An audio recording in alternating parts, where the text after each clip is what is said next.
or JIM, is due to expire mid-November. Russia says it wants to consider the work of the mission and whether it's still needed after it reports this week on an alleged gas attack on an opposition-held town in April. Russia's ambassador to the UN said, "The resolution is intended once again to show up and dishonor Russia, but I want to be absolutely clear. Today's decision will in no way have an impact on the future of the JIM, the way it's been functioning or will function until November the 17th, and it will continue to operate anyway."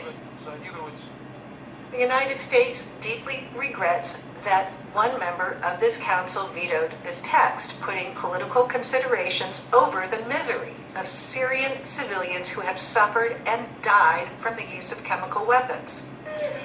The JIM is due to report on the use of a deadly nerve agent which killed dozens of people in the town of Khan Sheikhoun.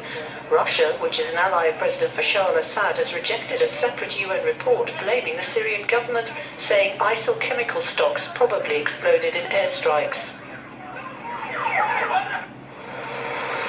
The second US Republican senator has openly criticized Donald Trump, accusing the president of debasing US politics and the country's standing abroad.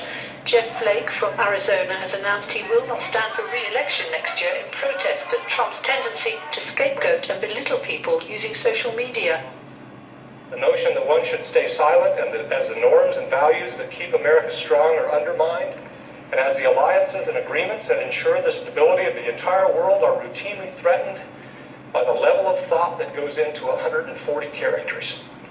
The notion that we should say or do nothing in the face of such mercurial behavior is ahistoric, and I believe profoundly misguided.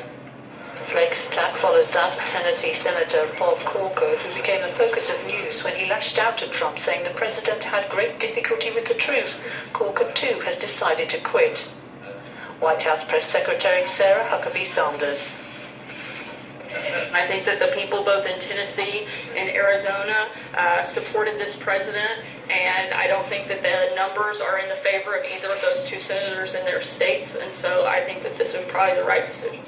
While playing down the feud, it has overshadowed Trump's efforts to build support for his proposed tax reforms.